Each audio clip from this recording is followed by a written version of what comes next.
আসসালামু আলাইকুম। আশা করি আপনারা সবাই ভালো আছেন। আজকের দিনটা আপনাদের সাথে শেয়ার করতে চলে এলাম। সকাল থেকে ঘরের কিছু কাজ নিয়ে ব্যস্ত আছি। চলুন আজকের দিনটা আমি আপনাদের সাথে শেয়ার করি। প্রতিটা দিনই কিছু না কিছু শিখাই। ছোট ছোট কাজ আর ছোট ছোট আনন্দ নিয়ে দিনটা কিভাবে যেন কেটে যায়। সকালে সর্বপ্রথম কাজ হচ্ছে নাস্তার আয়োজন।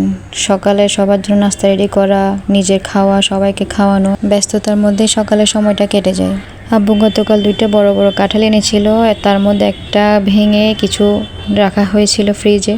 সেগুলো বের করে দেখছিলাম আসলে খাওয়া যাবে কিনা। একটু নরম হয়ে গেছিল। আমি আবার কিন্তু শক্ত কাঁঠাল পছন্দ করি।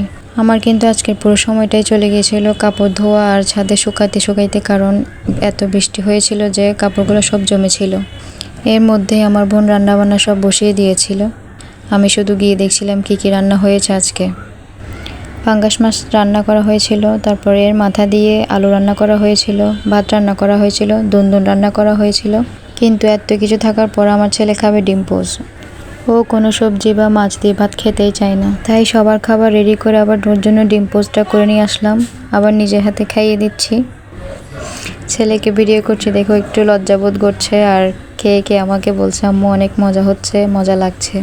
আমার ছেলে এমনই সাদামাটা ভাত খাবে, যখন ইচ্ছে হবে নিজের হাতে খাবে, আবার কখনো কখনো বলে আমাকে খাইয়ে দিতে। আমি আমার ছেলেকে খাওয়াচ্ছিলাম আর বারবার দেখছিলাম বাইরে কোনো বৃষ্টি আসছে কিনা। এভাবেই আমার ছোট ছোট কাজের মধ্যে দিয়ে আমার দিনের বেশিরভাগ সময় কেটে যায়। সংসারে এই সাধারণ মুহূর্তগুলোই আমার কাছে অনেক মূল্যবান। আপনার দিনটাও কেমন কাটছে অবশ্যই কমেন্ট বক্সে জানাবেন। ভিডিওটি ভালো লাগলে লাইক, কমেন্ট আর সাবস্ক্রাইব করতে ভুলবেন না। আল্লাহ হাফেজ। ভালো থাকবেন সবাই। আসসালামু আলাইকুম।